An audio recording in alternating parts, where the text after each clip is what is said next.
from the heart of Dubai, where tomorrow is being built today, to the world. Welcome to the CTO Show with Mehmet. Here, we redefine technology and reimagine possibilities. With Mehmet, delve into the riveting realms of AI, cybersecurity, and digital technology. Experience the thrilling highs and lows of startups. Immerse yourself in the spirit of entrepreneurship and witness the future of business innovation being written in real time. Now, without further ado, let's tune in and explore the future. Hello and welcome back to a new episode of the CTO Show with Mehmet. Today I'm very pleased joining me Jon Gillham, who's from Originality.AI. Jon, the way I love to do it is I keep it to my guests to introduce themselves because I believe no one can introduce someone else better than themselves. So tell us a little bit about you and what you're currently up to. Yeah, sounds good. Yeah, happy to be here. Thanks for having me, Mehmet. So my background, mechanical engineer, worked in oil and gas industry, built up some online businesses, all focused around content marketing, where producing content, publishing on Google, getting traffic. And then that led to starting the agency, which then saw sort of the wave of generative AI coming. And we built, and we were struggling to answer the question when customers were asking us, was this AI created or human created, and how are you controlling for that? And that was when we decided to build Originality.AI, which predated ChatGPT. We launched on the Friday and ChatGPT came out on basically the Monday. So been a year and a half since, and been an interesting ride. Indeed, it's an interesting ride because, since ChatGPT was released, like I can say it took the world by a storm, especially in the content space, Jon. So you mentioned like what were the main challenges for people to know, like they want to know if this content is generated by AI or is generated by, is it written by actual humans? So what do you think the real challenge behind the content that is generated by AI? Is it because of the authenticity? Is it because it's affecting some other areas? Why people are, interested to detect if the content is generated by AI or it's a human? Yeah, no, it's kind of the key question. It's a good question. I mean, there's kind of two reasons to it. One reason is sort of there's a fairness component to that. If somebody's happy to pay a writer $100 or $1,000 for an article, they're not super happy when that article got copied and pasted out of ChatGPT in 5 minutes. So there's sort of that, like that's part one, that's sort of the fairness piece. But then the second part is the way the world is viewing AI content is evolving, and there's risk associated with it. There's reputational risk associated with it if you publish factually inaccurate information. And then Google is facing an existential threat if their entire search and as a result of that existential threat are taking steps to fight AI spam. And so, it's fairly simple to think about, whereas if Google's search results are filled with nothing but AI generated content, then people wouldn't go to Google. They would just simply go to the AI that generated that result and get a far more personalized answer to whatever that searcher's query was. And so if the end result is that Google is totally overflown with AI generated content, I think it's really an existential threat for them, and they are fighting back strongly against AI spam. And so there's sort of those two pieces. There's the fairness component. Happy to pay $100, $1,000, whatever the article cost is, but don't want the writer to have just copied and pasted it out of ChatGPT. And then there's a second part where publishing AI content introduces risks that the publishers should be the ones that are making the decision on if they're going to accept those risks, reputational risk, Google risk, etc. But Jon, and correct me if I might be wrong, but even before, so just for the audience to know, before even ChatGPT, there were some tools that were using ChatGPT API to generate the content. There are plenty of tools out there. Yep. But even before that era, I remember I used to receive these spam emails mentioning, hey, like I have bunch of articles that if you just put them in your blog, you will get the SEO. And when I was still new to all this, I was reading this article and I found that they also junk. So is the AI just like amplified this problem, or is it like a creating a completely a new, I would say, set of problem that even the previous issues they were creating before? Yeah. So yeah, it's the pre-chat GPT generative AI existed, right? I think there's a lot of people. I mean, I'm sure most of your audience in the show will be well aware that like OpenAI had APIs that you could tap into with GPT-3, and ChatGPT was sort of a very evolved wrapper on its own GPT-3 API. And so yeah, this problem existed pre ChatGPT. ChatGPT just exploded the problem, made it significantly larger. I think kind of what's there's a funny kind of graph that shows the like progression of AI relative to human intelligence, where it's like not that long ago, it's kind of like, hey, cute, the monkey can do, or the robot can do monkey tricks. And then now it's like, skyrocketed in terms of capabilities. And I think we sort of went through that phase at the tail end of sort of like what writing tools are capable of producing. Because pre ChatGPT and just slightly before that with some other tools like Jasper, the content that predated those really wasn't worthwhile. It's kind of similar to the stuff that you were getting in those like big bulk packages of like, hey, here's a bunch of content. It's like it was just not good. And Google was really effective at identifying bad content and punishing it. What has changed is that this sort of auto-generated, what Google views as spam content, reads really well. Is really well written, good content that is harder to tell the difference between now sort of spam generated content that is grammatically well written, compared to what predated this problem.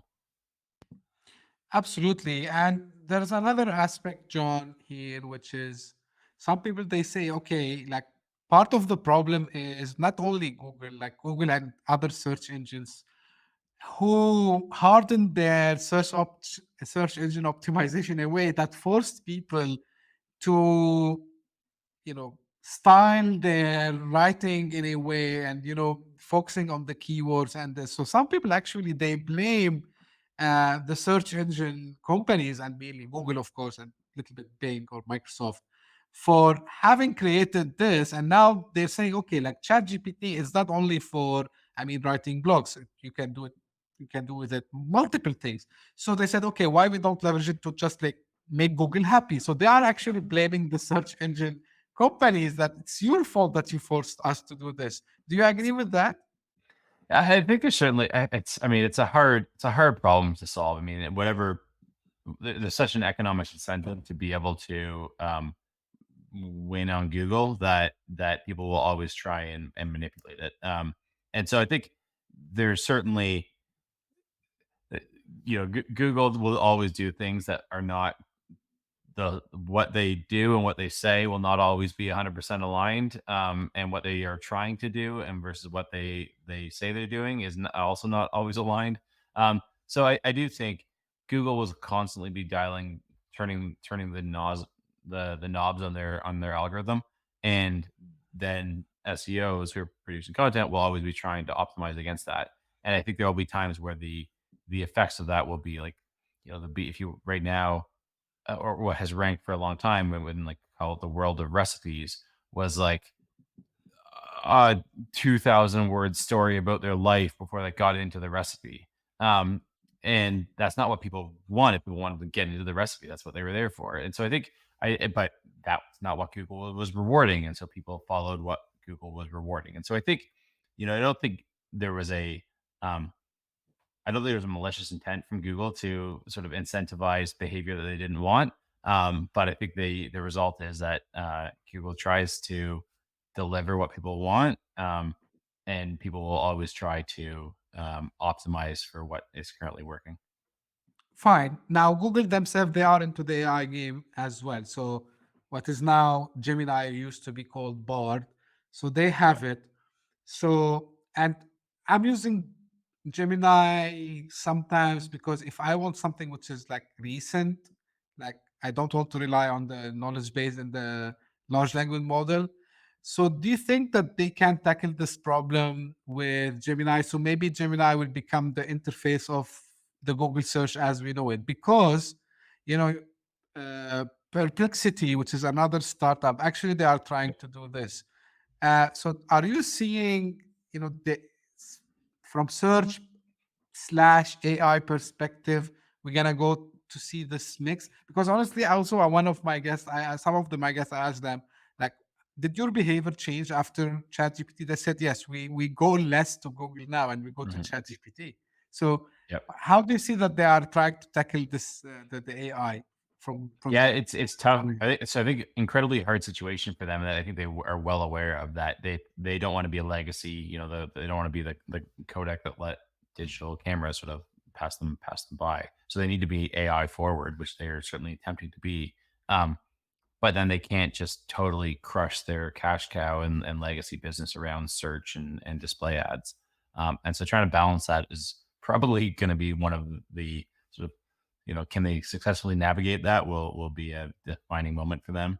Um, so to answer the question, what do I personally think will happen? Uh, I don't know. I think there's no scenario where enriched AI search will not be the future. Do I think it will be sort of the SGE, like the summary at the top? I'm not sure. I think most people that are using that like to sort of blow past that and then get to the results if they're in Google. They're trying to like find the best answer from a site. I think it will be some kind of hybrid. I think I can't imagine why it's not some kind of hybrid where it's AI summarized AI information that is customized to you, and then the source. I think Perplexity is taking a really interesting approach that I appreciate and I think will be useful. And then I think ChatGPT could easily sort of integrate, not easily, but could also integrate in um, an increased number of links and sourcing, and maybe that becomes the way that people access the world's information. Yeah, fine. I agree with you on this, John. Now, back to the detection part. So, personally, even I tried. I am a transparent person. People knows, if they follow the show, I always share what I do. Now, sometimes it's very obvious to us, especially when you go to LinkedIn or other social media platform. Now everyone knows if this piece of content was written by AI, mainly ChatGPT, because people after 1 year, I would say, or maybe 1 year and a couple of months now, they know how ChatGPT will write a piece of content to you. From the styling, from the wording. But I've seen something interesting, which personally I tried. So basically, a couple of times, what I tried to do is to do or to use, let's say, Gemini and ChatGPT. And I start to do this mix. And the final one, I look at it, and it doesn't look like an AI written thing. So is this still something that you think that it's considered as a spam? Is it like, but when we think about it from what the work that you do now to make, sure that there's integrity and there is also like, protection for the publishers, do you think this will make things harder to detect in the future? So, y- I think there's a question that, when GPT-10 comes out, will we still be effective at detecting it? Hard to bet against the progress of AI. The flip side of that is that every new model that has come out, our gap to detection capabilities has been smaller than the previous model. So our detector has been getting more effective at identifying AI than writers have been being created that become undetectable. Now, I think there's a couple reasons for that.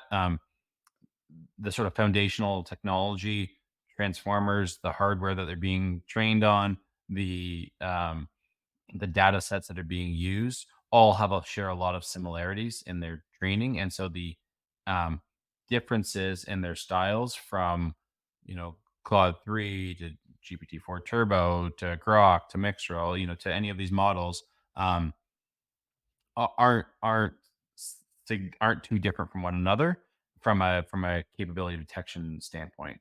And so, the mixing example that you provided, where some is written in ChatGPT, some is written in Gemini. Um, they share some common similarities that are able to be identified by detectors. And so, I think there will always be an adversarial component to trying to bypass detectors, and we have a red team that's constantly working on attempting to beat our own detector using strategies like mixing.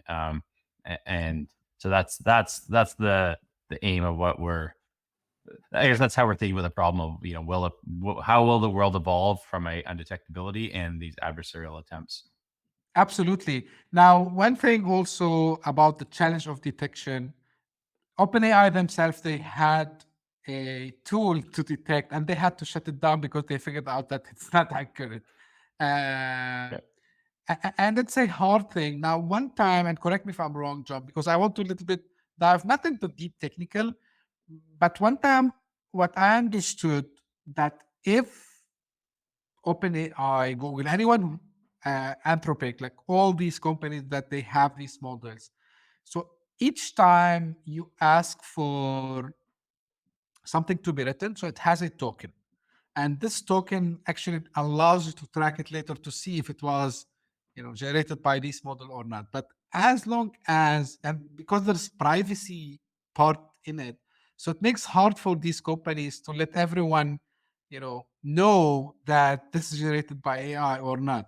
Do you agree with me that also the privacy part of, these companies, that they cannot disclose with the rest of the world, like who did what on our platform, make the situation of detection more hard? And why do you think even themselves they fail to do that, to even detect that it's written by AI or not? Yeah, so their model, they were in a really tricky spot because they're viewed as the authority on, if they have a detector and that detector says that something was AI, it's really, really challenging for somebody to say that no, that was a false positive because this is actually the company that produced the content. Um, and so detectors are or classifiers and sort of like to name them correctly, are able to provide a probability on whether or not a piece of content was AI generated or human generated, similar to kind of a weather prediction. It's AI that will sometimes get it right, sometimes get it wrong, most of the time get it right, sometimes get it wrong. Um, and you have to tune it so whether you're sort of focusing on detection or focusing on sort of catching the AI or focusing on making sure you call human content human content. And so you're always needing to sort of like tune between those two settings. In OpenAI's case, because they get viewed as they're the authority, how could they get it wrong? They're the ones that actually created the content. Their classifier was very, very, very heavily tuned to providing as low a false positive count as possible, but they still couldn't get it to zero because nobody can with a classifier get it to perform absolutely perfectly across a giant unseen data set. Um, and they had it so tuned to reducing false positives, but still couldn't get to zero, that their accuracy rate was crap. And so they had some logical constraints based on being viewed as the authority to set up their detector or their classifier in the way that they did, which is why they had to shut it down, because it was still produced false positives and was pretty useless at detecting AI content. So that was their situation. And then in terms of, uh, so this the second part of the question was on, sorry, yeah, what was the second part of the question? The second part of the question was like about like how the problem can be solved actually. Like, I mean, the challenge of actually really detecting this because of the privacy part as well. That's what I Oh, the was privacy. asking. Yeah, the Yeah. privacy barrier. So yeah, so I think watermarks were sort of held up as the sort of initial hope around like there's significant societal consequences to when you're no longer able to tell the difference between what's human and what's AI. Mass propaganda, significant spam, and so the hope was that watermarking, that every LLM would be able to produce um, a cryptographic cryptographic communication around what what they've created and what other LLMs have created. Um, I think that was possible when in sort of a monopolistic world where all content was being created by ChatGPT. In a world where we have open source models, and there would be simple adversarial strategies to remove watermarking. I think it's become pretty clear that sort of absolute provability, that this content was created by an LLM through the use of watermarking will not be an effective means of detection and solving sort of the societal problems with the not being able to tell the difference between human and AI content. So this reminds me too much of the cat and mouse game that we talk about, in for example cybersecurity, where you have the Yeah. hackers and then you have the defenses, and then people will try to remove. Like same thing applies even to the deep fake. Now it applies to the voice as well. Yeah. Now one part which very interesting is that I know, John, you and your team, you have done some studies about the reviews, on different platforms like Amazon reviews, like different other platforms like software review platforms. Tell me about what actually these reviews reveal to you, and uh, what are like something that you think it's really we should stop and think about it. Yeah, no, the reviews been an interesting one. So I mean, we sort of had the hypothesis that since the ability of ChatGPT, how many reviews were AI generated or not, and so we went and scraped a bunch of reviews across a bunch of different platforms, and then ran them through a detector to look at the sort of percent of reviews that were AI generated. Kind of all of our studies start off with sort of like a 2.5% probability of the reviews being AI generated. That sort of falls in line with our false positive rate, of what our model detects. And then what we've seen is that we've seen some sites get up to as high as 30% of their reviews are AI generated, and these are some popular go-to review sites. And it really raises a question that we all need to continue to think about in terms of like, where do we want AI content and where do we not want it? And I think personally, I want, if I'm reading a review, I want to know that review came from a human. And I don't want to have to feel like I'm doing a Turing test every time I read a review and trying to tell, am I interacting with the machine or interacting with the human? And so, yeah, no, it's been interesting and sort of continuation of the question without a obvious answer. I think it's one of those things that society is going to have to continue to wrestle with on how it on where it's sort of ethically, morally, potentially ending up being legally allowed to use AI generated content, and where does it need to actually be that human's voice, or does it move to a world where we put a lot more you talk about privacy, where sort of anonymity will be reduced because you want to have trust that the person that wrote this, you can connect back to them and they're standing behind those words. So no, it's raised an interesting question on how we want as society to handle AI versus human content. And I think reviews is this place where I would rather read a review from a human. Yeah, and I know that, John, you have an opinion about like how, of course, in maybe a metaphorical way, AI is actually unintentionally doing harm to people. And maybe you share with me the story about uh, the foraging books, Yes. right? And how do you believe, after you tell us this, how we can address this from ethical consideration?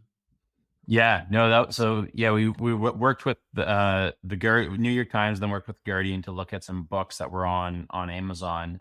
One of the books that we were identified as being AI generated, it was a book on foraging for mushrooms, and as you know, LLMs are prone to do, whoever had been using that LLM had not proofread the book clearly well enough, and it had suggested that to determine if a mushroom was safe to taste it, which could obviously lead to death, and incredible, harm to that individual.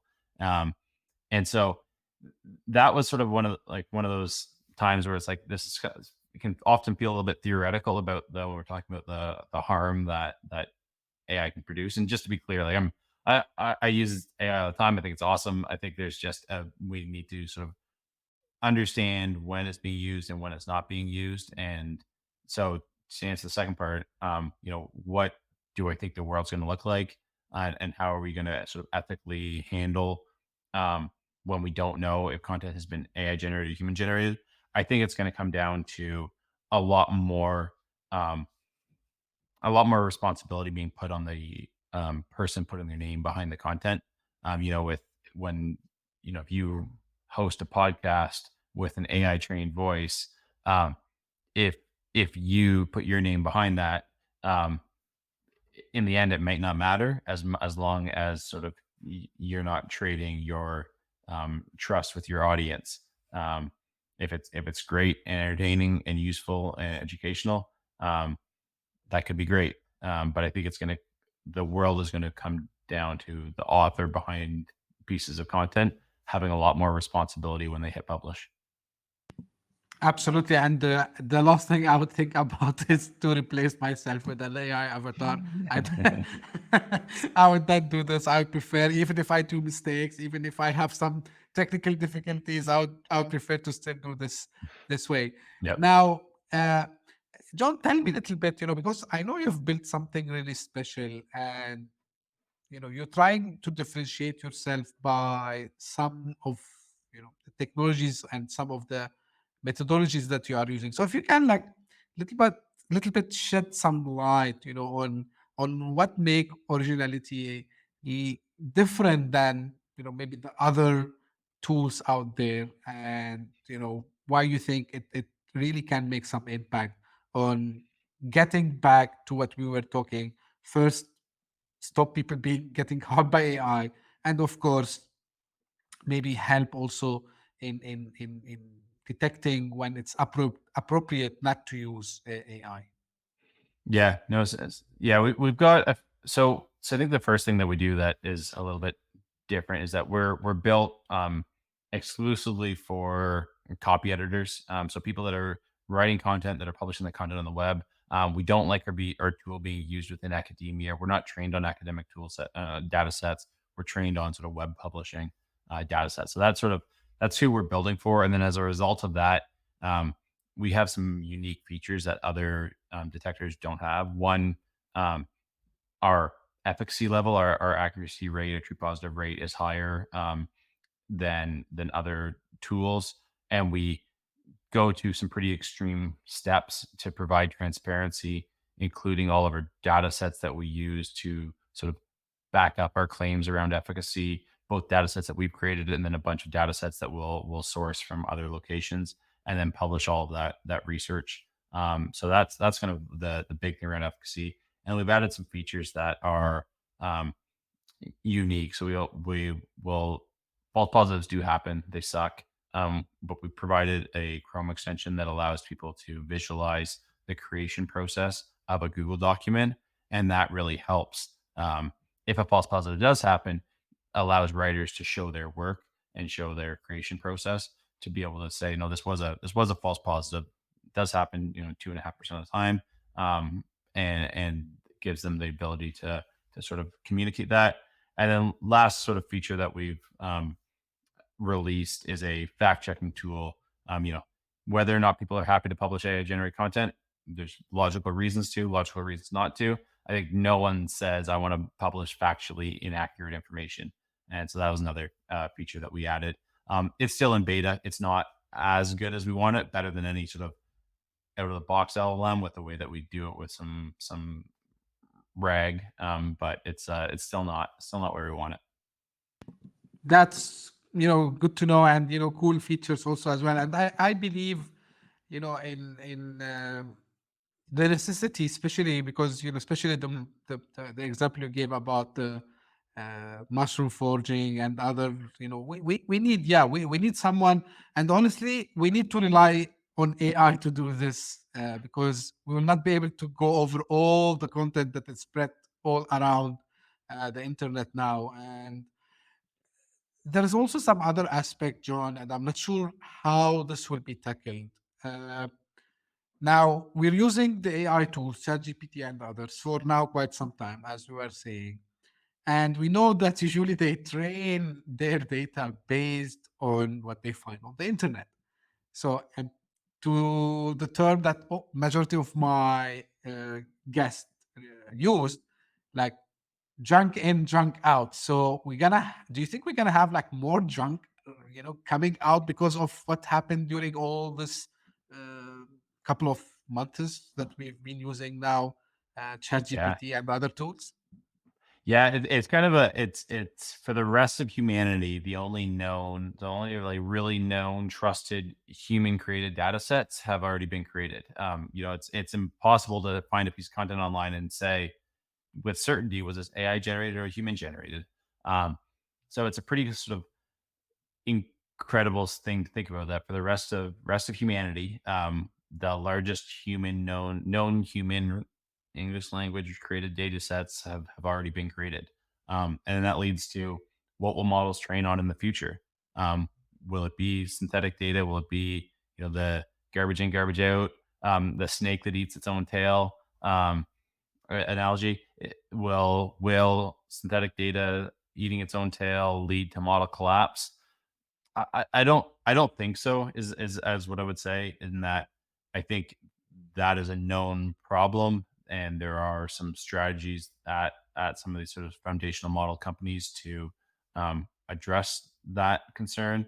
I think there's plenty of examples of, if that concern isn't addressed, where the output of these LLMs continues to trend towards the middle. So we looked at we ran another study where we looked at um, the sentiment on a bunch of human written created pieces of content, and then scored those from sort of highly negative to highly positive.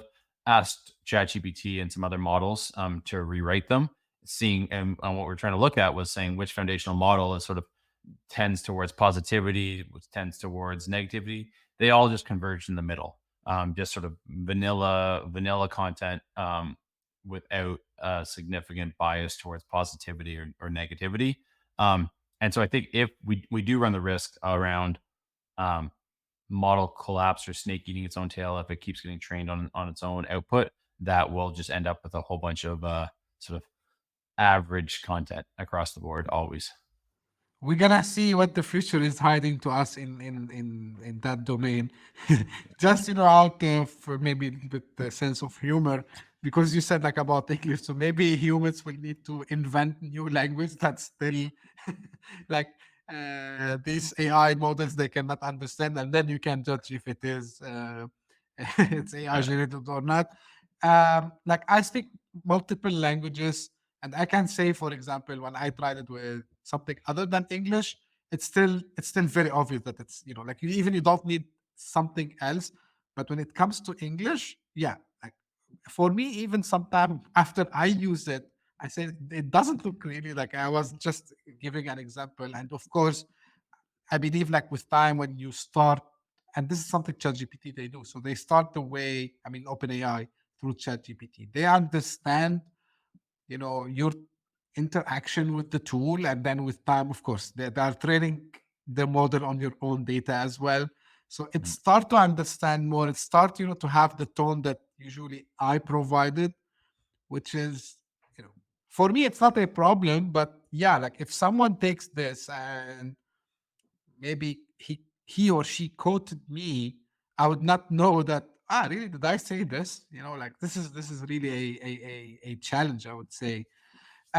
So what do you think, John, the vision for the future for the internet to maintain its integrity and transparency with all the things that are going on? So would it be like a collaborative effort? Do you think that we need to put some regulations? People usually they are going against regulations because they said regulation might also stop, some other useful use cases of ChatGPT and these other AI tools. So what do you think? The future of the internet would be to maintain it with the integrity and transparency, as I was asking.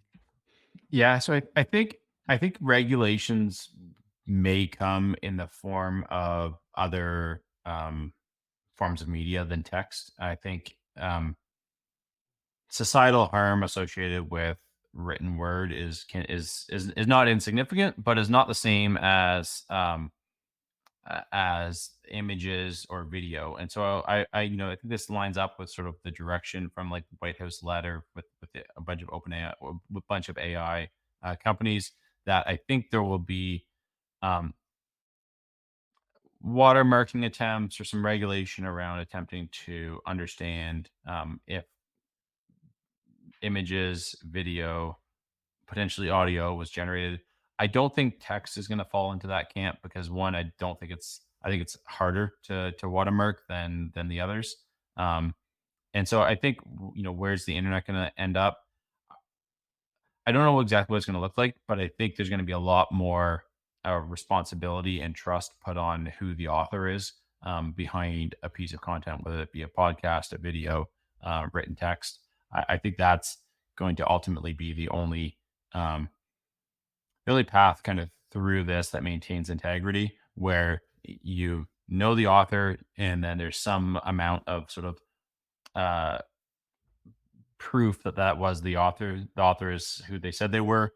I think that's ultimately what's going to where the internet's going to land on how it manages to continue to be trusted in a world where there's AI and human content that's so easily created. Interesting times ahead. For me, another concern, to be honest with you, John, is besides also like the content, and I mean, of course, the harm that the content can claim, is that someone who, and with all due respect, of course, who's not from a domain, all of a sudden they can come out and say, hey, see, I have a book, I have this much of reviews about this, and then they become an authority, and maybe they will not use AI in the future, but AI allowed them to claim something which is not true. Like, for me, it's a concern because, and actually, of course, there are some other factors, and this is why, at some stage when you were talking about the reviews and all this, so we have some other factors which people they don't think about much. What social media, and mainly, and again, no offense to anyone, I use them to promote sometimes, some reels, and and some short videos. But all what happened on Instagram and TikTok and these social media platforms allowed people to think, hey, I can get hundreds of thousands of followers if I just claim, hey, I'm an author, right? I have the bestseller on Amazon or whatever. I have like hundreds of reviews, and see what I can do. And then they will gonna continue, doing what they do usually there. So for me, this is a big concern in addition to the other concerns that you brought up, John. So Yeah. just, as my thought on this topic. Now, as we close to an end, John, like final thoughts from you, any final things you want to leave us with today for the audience, and where people can find more about you and about Originality. Yeah, no, I've enjoyed the talk. I think there's a lot of interest, and it's so new that there's a lot of sort of potential misunderstanding in the space around AI content creation, AI detection. So we've tried to make a really in-depth guide around understanding efficacy and where it's effective. So if sort of anyone's interested in understanding more about um, AI detection, we've got a post called Originality.AI, and it's at AI detection accuracy, and you can find it online. But that sort of dives deep into nerding out about sort of the limitations of when these tools are useful and not useful. But no, find me online. Jon at Originality.AI is my email. Happy to talk to anyone. Great. Thank you very much, Jon. And I really appreciate the time today. And, it's an important topic, indeed an important topic, because it has a social impact. Maybe people, they don't think about it. And thank you for coming today and sharing, these insights with us, especially the research that you and your team you have done, and the consequences that can affect on our life. So again, thank you for the time. And this is for the audience. If you just discovered this podcast by luck, thank you for passing by. I hope you enjoyed it. If you did so, please don't forget to subscribe. We are available on all the podcasting platforms, and we are available on YouTube also as well. So please subscribe, share the podcast with your friends and colleagues. And if you are one of the loyal followers that keep coming and keep sending me their messages and recommendations, thank you for doing this. Keep doing that. Thank you very much. And if you are interested to be on the show, don't hesitate to reach out to me. If you have an important topic, such the one that we discussed today with Jon, don't hesitate to reach out to me. I'm always keen to listen to new ideas, new thoughts, new opinions about like trending topics in tech and entrepreneurship and startups as usual. So don't hesitate to reach out to me. I would love to talk to you. Thank you very much for tuning in today, and we will be again very soon. Thank you. Bye-bye. Hit that subscribe button, share the show with your tech-savvy friends and fellow entrepreneurs, and leave us a review on your favorite podcast app. Your support means the world to us.